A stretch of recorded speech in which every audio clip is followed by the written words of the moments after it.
So maybe you're thinking about moving to Utah and buying a home. Maybe you already live in Utah and you're thinking about buying a home, but you're worried about the cost. It feels like the appreciation has just gone up so much over the last few years that housing prices have gotten out of control.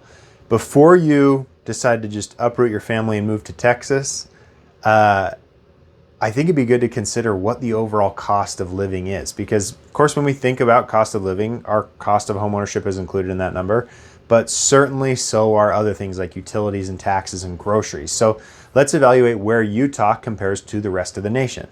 First thing, rent is 15% cheaper in Utah compared to the national average for a 3-bed home. Household income in Utah is $10,000 more than the national average.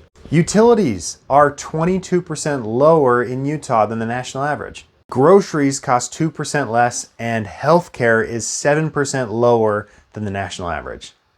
Utah falls below the national average when it comes to sales tax, and we are actually middle of the road, come to find out, in terms of housing costs. So Utah was ranked 28th in terms of cost of housing, in terms of purchase, cost of homeownership, and that means 27 other states have cheaper housing than we do. So what this all means is it's important to think about the overall cost of living when you're thinking about what state to live in. So if you've got a state in mind, maybe go do some research about some of those costs of living. Do some calculations with how Utah compares, and maybe you could live cheaper in another state and be just as happy.